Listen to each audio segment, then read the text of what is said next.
New Thought Media Network.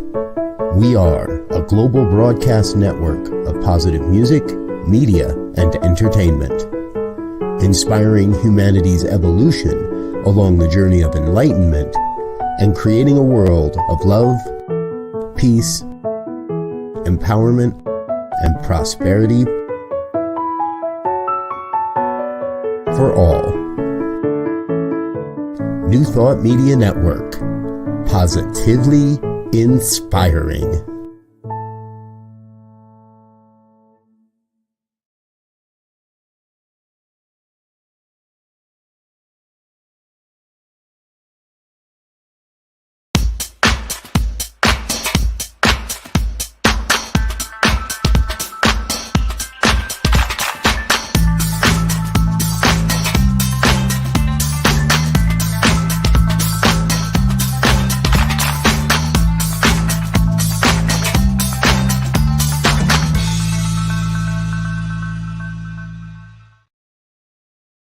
Why, hello there. It's me, yes, me, Bonnie Gonzalez, your doula for grief. I want to start this time with just being in gratitude. I am in the deepest gratitude for your presence here with me right now, today, or whenever you're watching. I am in gratitude for you as a viewer.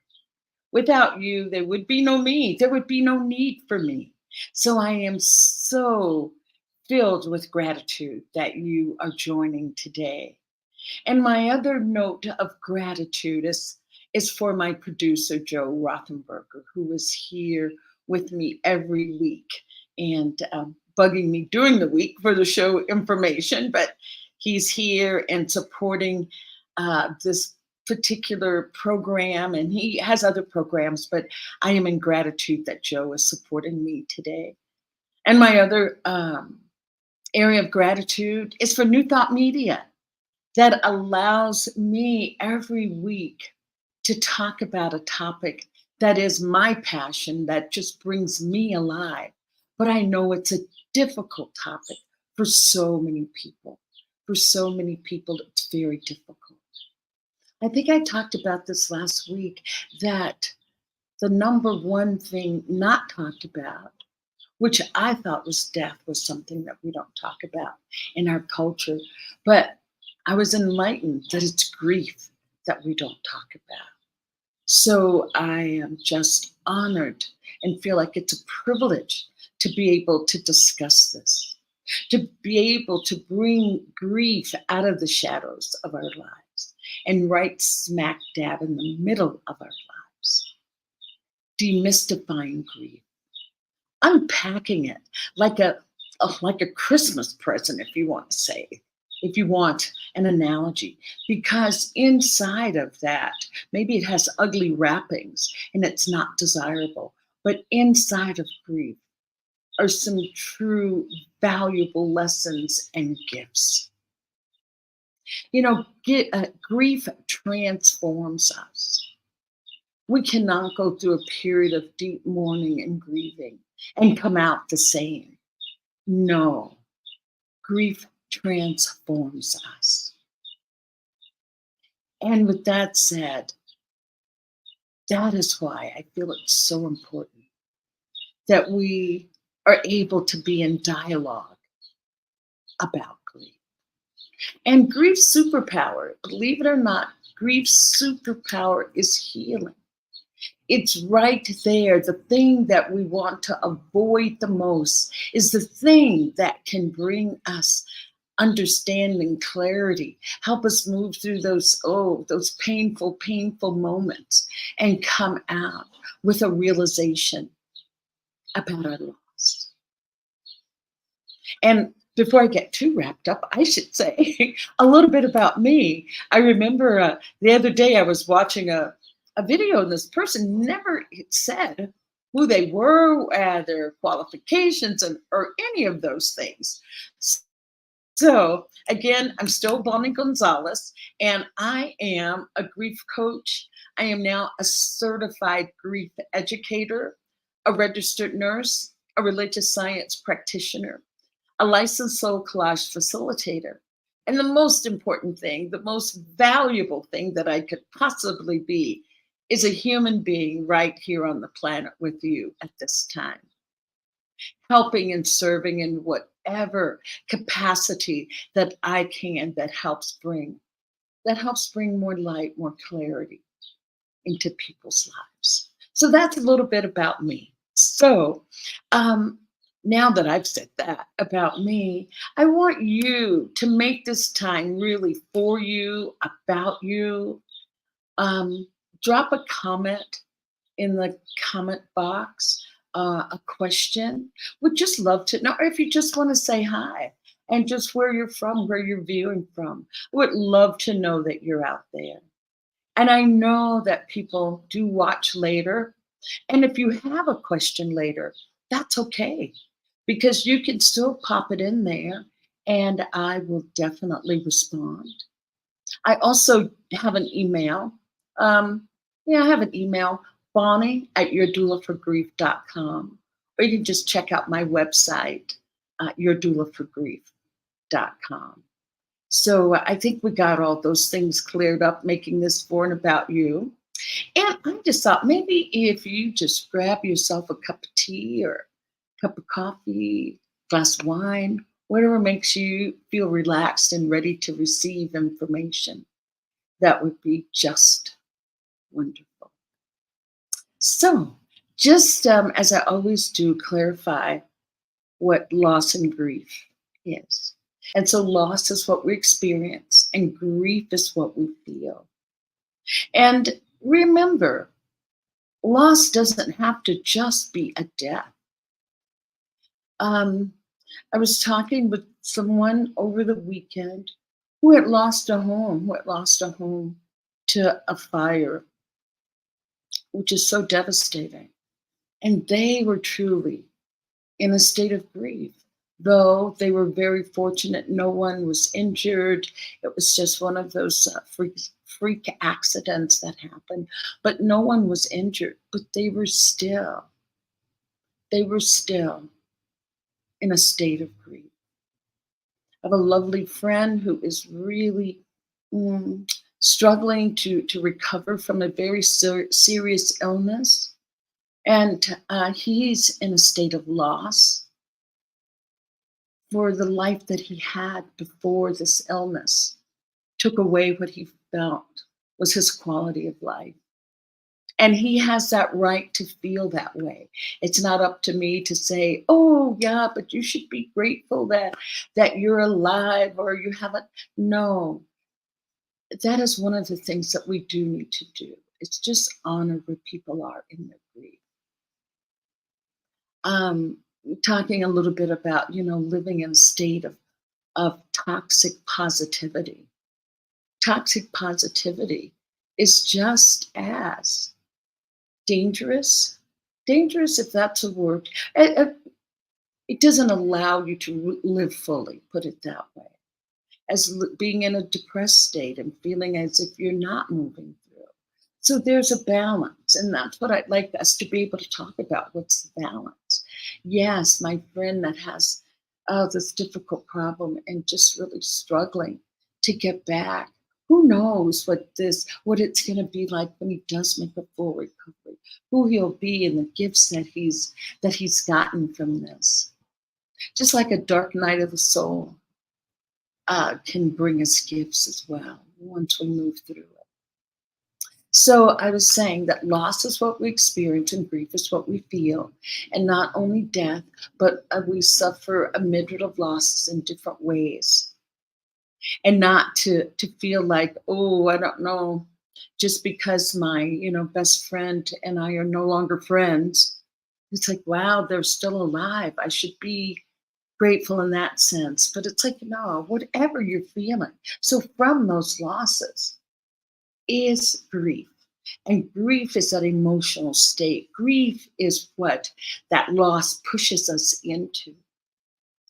That the grief, the loss turns into the grief of sadness, anger, maybe even rage, some sadness, depression. How about confusion and numbness? I think sometimes those can be, Even worse than to feel enraged is when you're numb. So knowing that all of that is to be expected, and remember, no one has the right to tell you how to grieve or to tell you what you should be feeling. Honor where you are, honor what comes up with that grief and loss. And one of the ways to move through grief is knowing that grief, I call it the 3 pillars of healing our grief. And what that is that grief needs to be heard, grief needs to be shared, and grief needs to be validated. You need to talk about grief. I found that grievers just need a place to empty, a place to empty.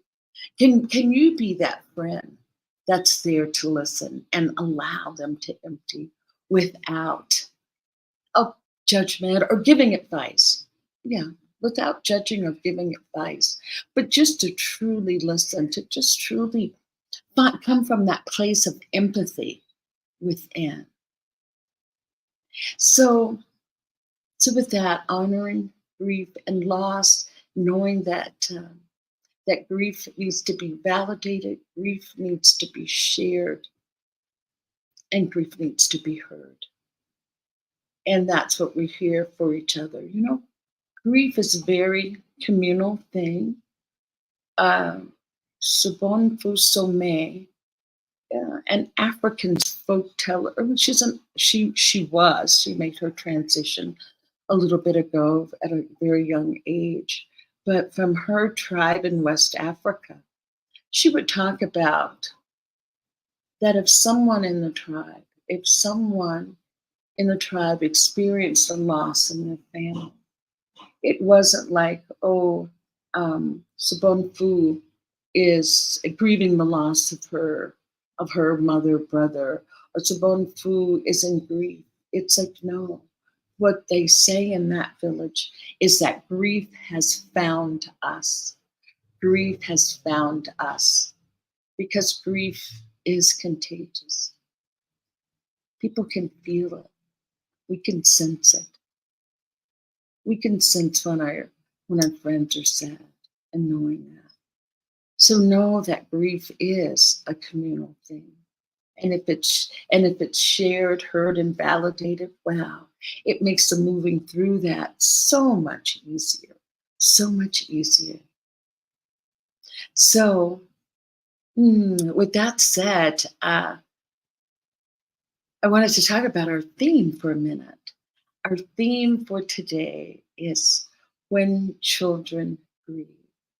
When children grieve. And that's a hard one. It's a sad one. Because you know what? We were all children at one point. We were all children at one point. So I want to ask you this as we talk about when children grieve or how children grieve, how we can support our children as they move through grief. Before I go into that, I want to leave you with a question, and I'll go for a break and let you ponder this a little bit and come back and start our dialogue. And the question I want to ask you is like, how did you learn to grieve? How did you learn to grieve? Or better yet, who taught you how to grieve? Yes, who taught you how to grieve? I want you to just give that some thought as we go to a break. I want you to maybe just think about your first loss in life, first death. Since we'll talk about death today, because it is going to be more about those deaths of loved ones. But remember that any treatment for grief, any healing from grief, any treatment modalities that are given can be used for grief, no matter the cause of the grief. No matter the cause of the grief, the emotions are the same. It's just that, my gosh, death it's a deeper wound. But know that any treatment that we talk about, a modality of healing, can be used for any uh, loss that has put you into grief. So as we go to break, I want you to just think about, how did you learn to grieve? Or better yet, who taught you how to grieve? And when we come back, we'll delve into our subject on children, the forgotten grievers.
New Thought Radio, music from all your favorite New Thought artists. From Jamie Lula, Karen Drucker, Gary Lynn Floyd, Ricky Byers, Daniel Nahmod, Eddie Watkins Jr., and many, many more. 24/7 New Thought Radio. Positively inspiring.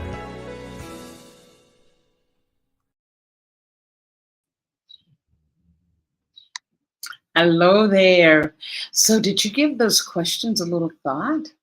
Your first loss, first death, since we're going to relate it to children and grieving today around death. But know that, as I said, anything that I say about grief and death can be applied to any other cause of the grief. So anyway, what did you come up with? Do you remember your first experience with death, your first loss? I was thinking of that. I remember for my first loss was my grandmother, and I think I must have been around 8 or so. But I don't remember anybody exactly saying exactly what to expect. I just knew that everybody in the family was really sad. And you think about children and think about us. We're energetic beings, and children are energy, energy, energy. And they absorb with all of their senses, and not just, sight and hearing.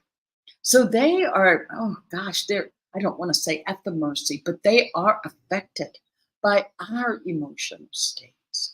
And that is why sometimes children are referred to as the forgotten grievers.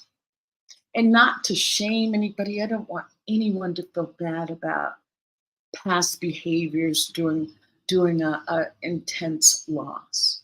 Because unfortunately, there are no books written on the etiquette of grieving and what to do. There's not those books.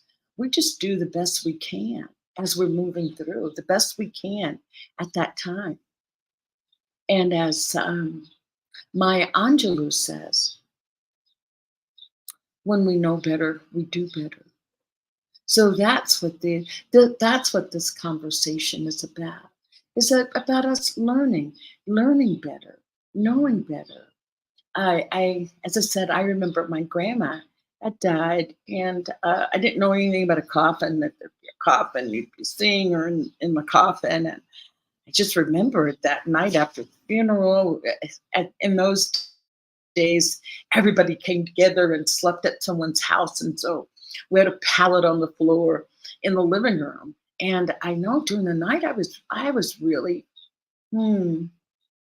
what is the word? Disoriented by this whole thing of a coffin. And I remember I kept looking at this big picture window that looked out into the dark and thinking at any moment there was going to be this instant flash of my grandma's coffin coming up to the window with her in it. But I didn't have anybody to talk to about it. None of us kids really had anything to say, just having fun on our palettes. But after we were asleep, it's like, oh, it was really disconcerting and not having anyone to even talk to about it. And the thing about it, in that my child's mind, it wasn't even like, oh, I wish I could talk to somebody about this. That I didn't have that sense of awareness or that type of a consciousness. And so just thinking about your first experience and who taught you to grieve and what you got to say or do. I was talking to someone who said that same thing. She was a child, and she said her parents didn't even tell them they were going to the funeral. They just told the kids it was her grandfather's funeral, I believe she said. And the parents didn't even tell the kids they were going to the funeral or that grandpa had died. Oh, excuse me. And not having any sense of awareness of, wow, well, where's grandpa? Not that they went to bury grandpa at all. And I think the biggest way that we can help our children is by letting them see you grieve. Letting them see you grieve by saying, yes, I'm sad today. I miss my sister Linda, and I'm just heartbroken. Let them see you do healthy grieving, but also let them see you do healthy living. That, yes, I'm sad right now. I am sad, and I am just, tearful and missing my sister. But also letting them see you going out to a movie, going out to dinner and socializing with friends. Let kids see you do that. But I was just going to say that so often we are so caught up in our grief that we do forget about the kids. And that's why it's, they're titled The Forgotten Grievers, because adults are so immersed in their own grief and not browbeating at all, but just asking to remember, making some awareness around that. Like, oh, yeah, okay, yes. The kids may have questions. They may be feeling sad as well. And knowing that kids are really, they just can't process all the grief at once. They don't have that capacity. I think a lot of the issue with adults is that we have those past memories. So we're, thinking about the past. We're thinking about the future, the Christmases that we won't get to have with my sister Linda, the birthdays I won't be able to celebrate with her. She won't be able to come to my birthday. The kids don't have that.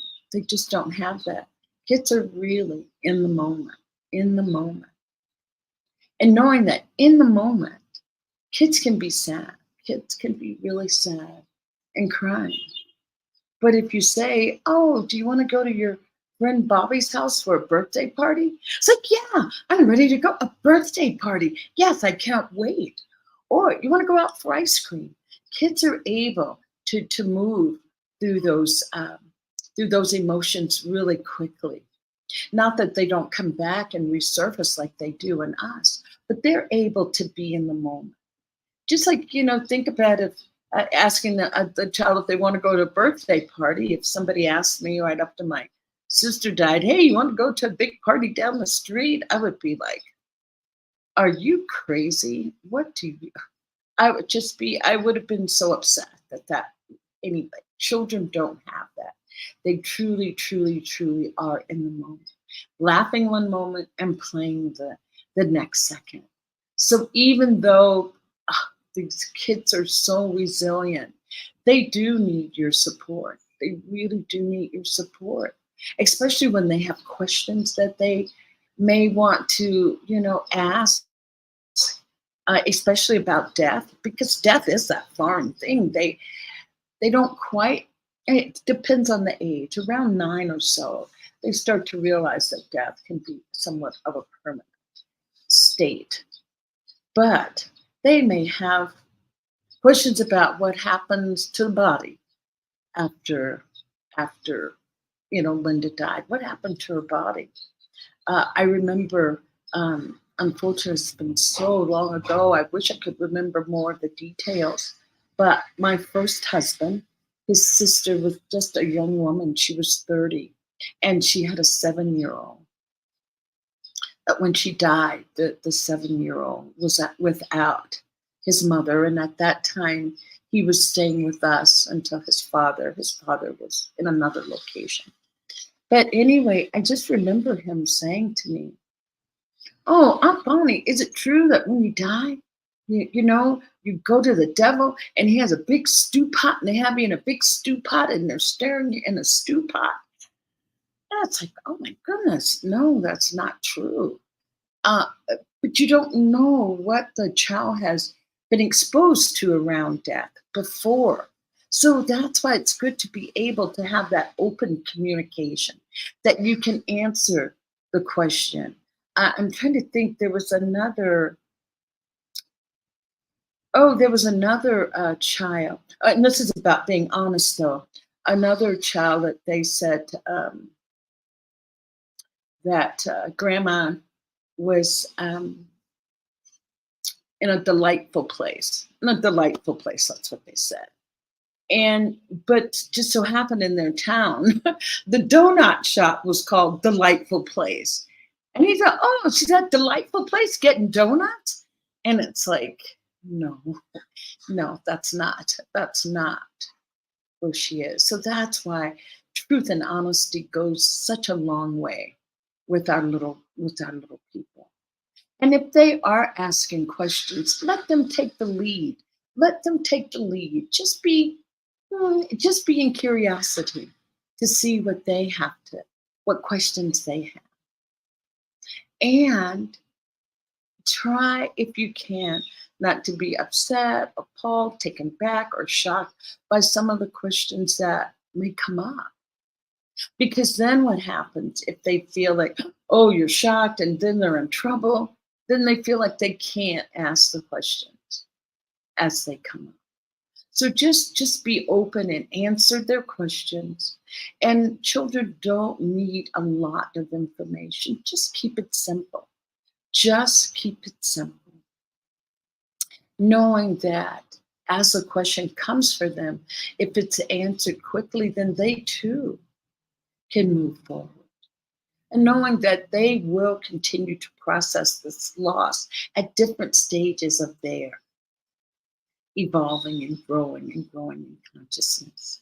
So just be there and allow them to ask the questions that they need to ask. And just be a good listener. As I said, that's what all grievers want, or mourners. They just want a place to come to talk and to be heard. And do allow them to have their feelings. Encourage them that whatever they're feeling is okay. As I said, we're so good at saying, oh, you shouldn't feel that way. Oh, let's not be there. It's like, no, just let them know that they're doing grief really good. If whatever they're feeling, it's like, even if they're feeling the anger, sense of wanting to stomp or kick things, it's like, still, you're doing a good job. This is a hard time. This is difficult. It's a difficult emotion to be with. And the other thing is, do continue to talk with them about the loved one. Even though the loved one is gone, continue to talk about them. There's that kids movie Coco that does a lovely job about death, and just talking about, as long as someone says your name and remembers you, you're still existing on that other plane, as long as you remember and say their name. And so I just invite you to allow them to have their memories. And to know that even though death is permanent, it permanently separates us. But did you know that spiritually and emotionally, we still have a connection? We continue to love. That love even grows stronger after death. That spiritual connection can be more intensified after death. So know that death does not end love. Death just ends that physical connection that we may have had. So I want to talk to you about a really difficult part of kids suffering with grief, is that it's just really sad when a child loses their parents. When that child loses a parent, that is really difficult. As I said, my nephew lost his mom and he was only 7. And I wish I had some kind of rule book or guidebook to have helped, but knowing that I did the best that I could at that time. And the 3 things that you can do to help children whose parents are dying or has died is this, is to tell them the truth. Tell them the truth. If the parent has been given a diagnosis and they're going to die, just be honest with the child that yes, mommy has this type of cancer and not everybody dies from it, but the kind that she has, she will die from it. So telling them the truth and name what it is. If it's, cancer, if it's heart disease, if it's maybe, my goodness, if there was an accident, of course, and that's a different situation that you have to be really truthful with the child. But also the 3rd thing, so tell them the truth, name the illness, name what it is that's taking them away or what's causing their death. And the 3rd one is to tell them what's going to happen with them. That yes, once your mom dies, you'll be going to live with Aunt Bonnie and she'll be taking care of you. Or since mommy won't be there to pick you up from school anymore, Uncle Ricky will be picking you up from school. I'll be packing your lunch every day when your mom is gone. To let them know that there is a safe haven, even though their world has been rocked, as if the rug has been pulled from under them, but giving them as much stability and encouragement as you can. And also answering their questions around that death. As I said, it's always good to start with the truth. And sometimes some circumstances around death can be really difficult. Say if daddy died by suicide, what do you tell them then?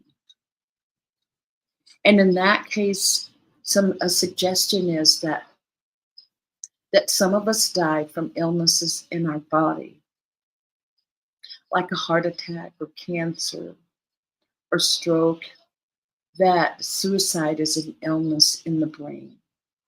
Death by suicide is an illness in the brain. And so is the addiction if someone dies from a drug overdose, another illness of the brain. And this is from David Kessler's teaching that this information comes from.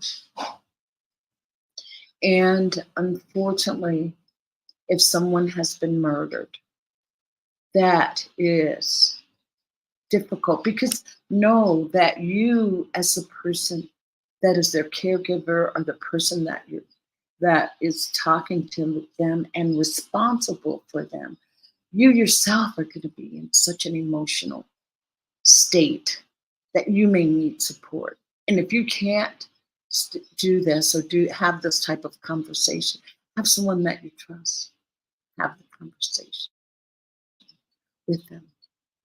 But if it's by, murder or homicide, you may need to the thing to do is to reassure them immediately that you're going to help.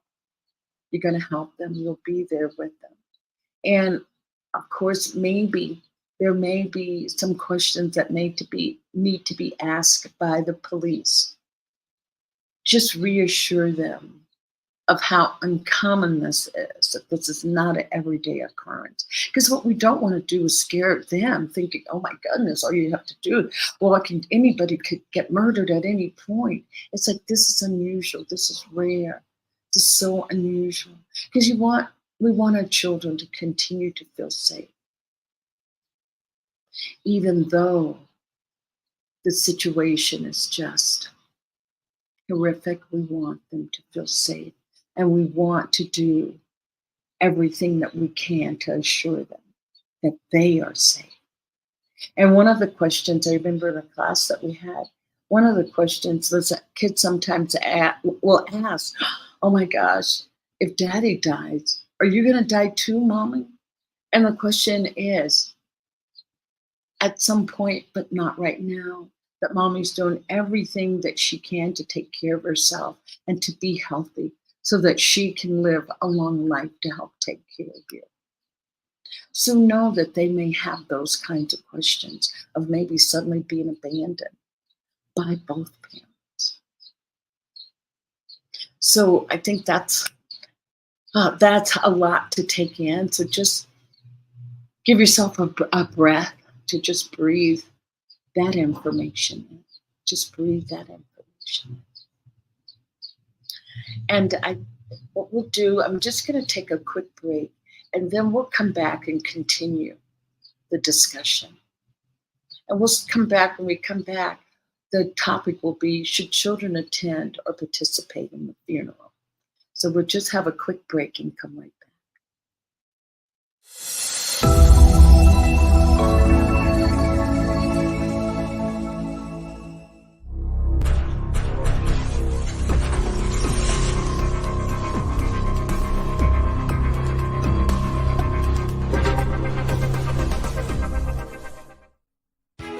New Thought Radio, music from all your favorite New Thought artists. From Jamie Lula, Karen Drucker, Gary Lynn Floyd, Ricky Byers, Daniel Nahmod, Eddie Watkins Jr., and many, many more. 24/7 New Thought Radio. Positively inspiring.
Okay, there.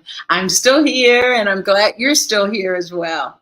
So welcome back, and we're continuing our dialogue on when children grieve. And as I said, children have been titled The Forgotten Griever. So I said when we come back, we would start with, should children participate in the funeral, or should children attend the funeral? And I can't tell you what to do. I can only give you suggestions. And it is recommended that kids do attend the funeral. But here's what I want to say. Here's the disclaimer. I think you have to be comfortable with your child attending the funeral. You have to be comfortable with that. And because that is going to really influence how they view the funeral, how their perception that they will come away with after the funeral. I mean, if you are just, oh my goodness, nervous about attending a funeral, freaked out about it, and oh my gosh, I don't want my kid to go, and they'll just be freaked out about it. Well, I think you're thinking of you, and that's okay. If you don't think that you can be there to to support your child in the way that makes it healthy, then maybe you need to really just sit with that decision. David was giving an example of someone asking their 4-year-old, 4 or 5-year-old, if they wanted to attend daddy's funeral. Because, of course, the person is devastated with loss and grief. And of course, the 4-year-old said, no, I don't want to go to daddy's funeral. Well, the 4-year-old's probably thinking, I don't want daddy to be dead, period. So anyway, so he said the person did not take the child to the funeral. And then like a year later, the child asked, when is daddy's next funeral? Because I want to go. So you see, they don't have a concept. Some children at certain ages don't have the concept or know what a funeral is. So therefore, it's on you to use your best judgment at the time.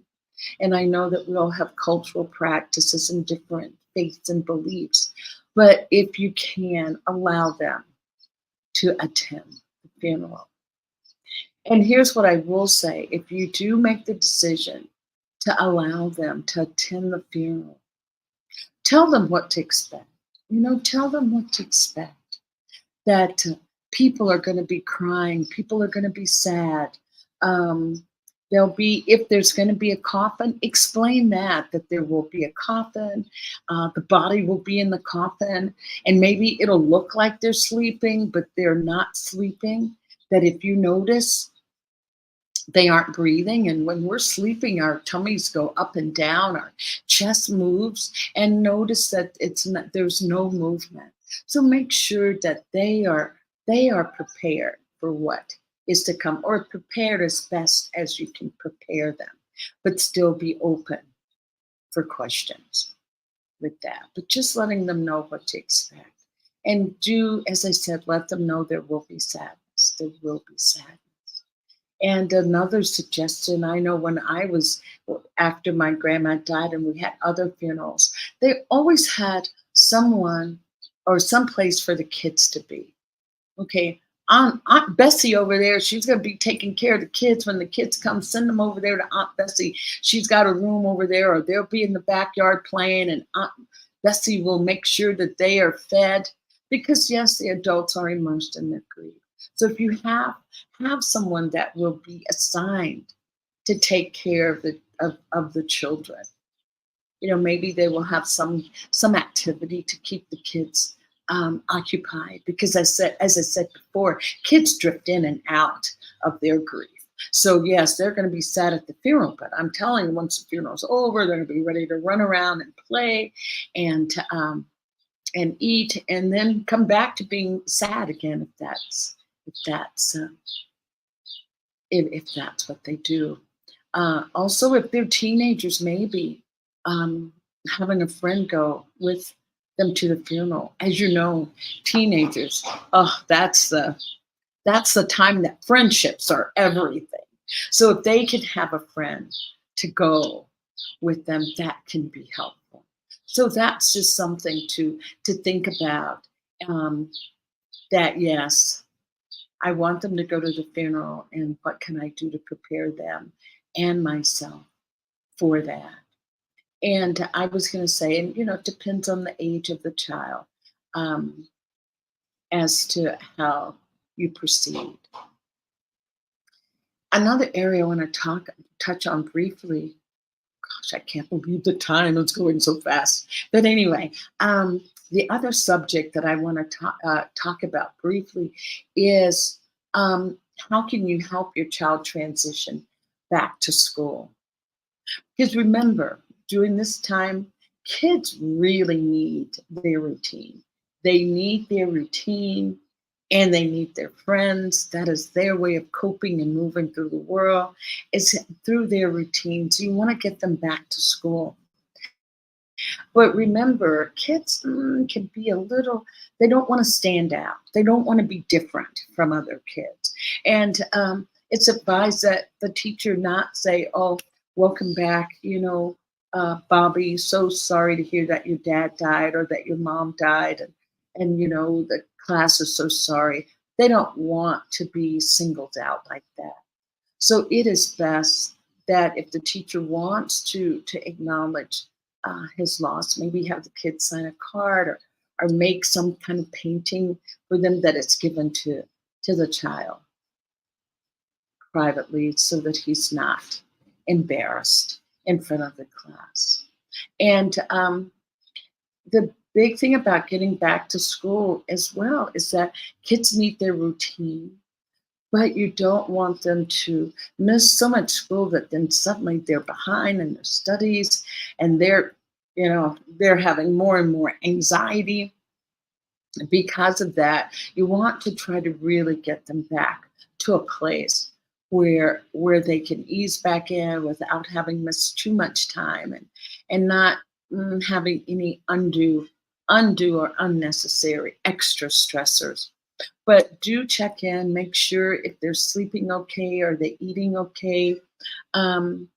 If you have older children or even younger children, you may want to try a bereavement group.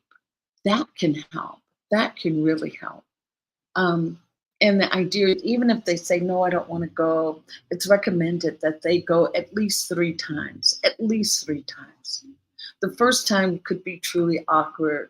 The second time, they're starting to notice other kids. The third time, they may have made a friend. There's Susanna. Her grandpa died last month, and they start to make friends that way. So know that getting back to school can be just a wonderful keeper of their routine or returning back to their routine. And you may want to check in with, the teacher, make sure that to see how things are going in school. So I'm going to stop there. That's a lot to take in. And there's more, and I'll do more on another episode. Some things, even for me, are better in smaller doses, not overloaded with so much information. It's like, what did she say about this? What did she say about that? So just want to say that we'll stop there. We'll end with getting kids back to school, getting kids back to their routine. And so the recap with dealing, oh, I don't want to say dealing, when helping our children navigate grief, the thing is to be truly honest, truly honest. Answer their questions simply. And the most important thing you can do is allow them to see you doing healthy grieving. Allow them to see you grieve. Allow them to hear you talk about how sad you are or how much you miss your loved one. Let them know that that's okay. And then again, let them see you go on with living. Let them see you going out with some friends or going to lunch or having a little party at your house if that's what you'd like to do or if that's what you do. So anyway, those are the 3 most important things that you can do to help children navigate grief. So thank you for that. Thank you for listening to that. And if you have any questions about anything that I've said, anything that I've said, I don't know, did I knock myself out? Oh, sorry, I touched the wrong button and suddenly it's like, oh my goodness, where am I? Oh, I see that we have a question. I had something up and I didn't see the question from Sean. And he says, okay, at the age of 4, my parents got divorced. Yes, Sean, that's difficult. Something in me knew that was the exodus from Eden. I feel the family unit is the strongest trinity of this life. Father, mother, child. Separation is hell. And you see, Sean, I know you're older than 4 now, but you see how it happens.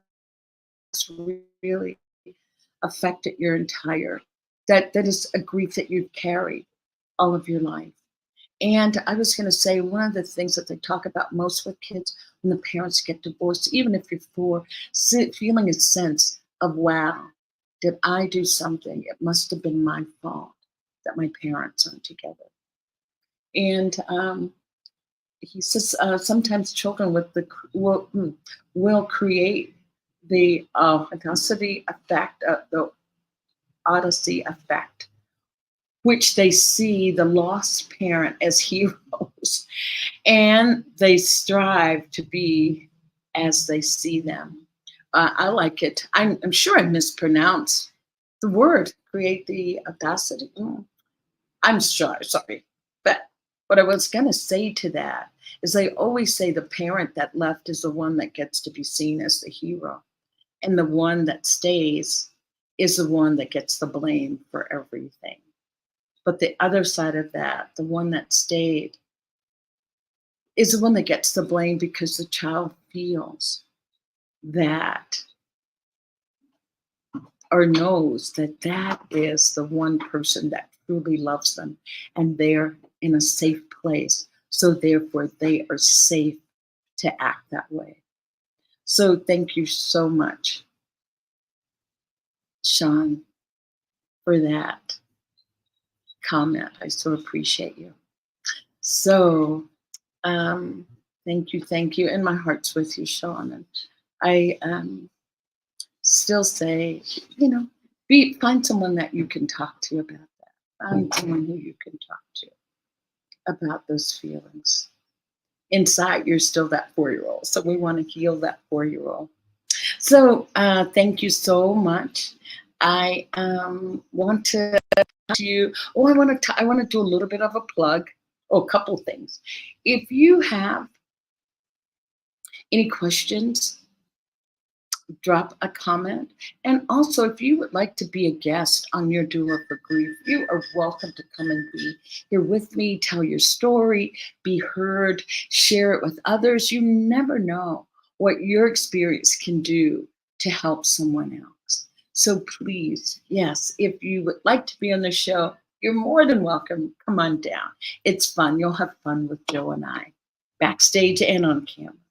So thank you. And I want to talk to you about the Convention of the Americas that is coming up in August 6th through August 10th, right here in Chapala, Mexico, in the state of Jalisco. And we're right here at Lake Chapala. It is the largest body of water in the country of Mexico, and it's absolutely beautiful. People come and they say, oh my gosh, is that a lake? It looks more like an ocean. It is huge. I think it's like 50 miles long, 8 miles wide. It's a big body of water, but it's absolutely beautiful. The people here in Chapala are just absolutely mesmerizingly friendly and just, you will enjoy being here. The scenery, the landscape is beautiful. And they have special peacocks, and I won't tell you what those special peacocks are. I'll let you come and find out.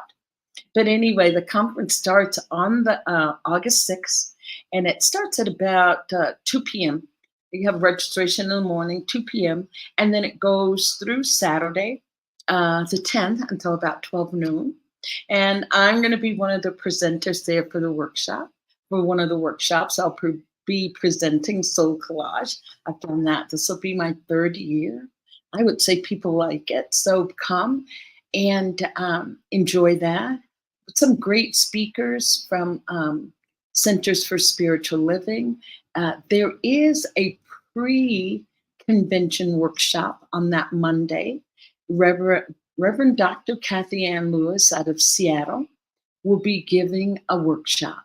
So it's all day. It's apart from the convention, but it's right prior to the convention. If you fly in for the convention early on Sunday, you can be there for Monday to be with Reverend Kathy Ann. So I hope to see you there. I'd love to see you and maybe do a little interview on the spot, and we'll have it on New Thought Media as a commercial. So I am just gratitude for having you in the audience today or during this time. I'm in gratitude, in true gratitude. And I just want so deeply to be able to help you with children to navigate grief, because we're teaching them how to grieve as we grieve. So let's do some healthy grieving. I say good grief leads to a good life. So good grief and a good life. So I want you to take this time, and I just want you to go to the mirror. I want you to look yourself in the eye. Look yourself in the eye. And say, what do I need today? What do I need today? What does my soul need? And answer that need. Honor that need. Fulfill that need. And with that, I say, don't do grief alone. Don't do grief alone. Thank you so much for being here. Namaste. And so it is. New Thought Media Network. We are a global broadcast network of positive music, media, and entertainment, inspiring humanity's evolution along the journey of enlightenment and creating a world of love, peace, empowerment, and prosperity for all. New Thought Media Network. Positively inspiring.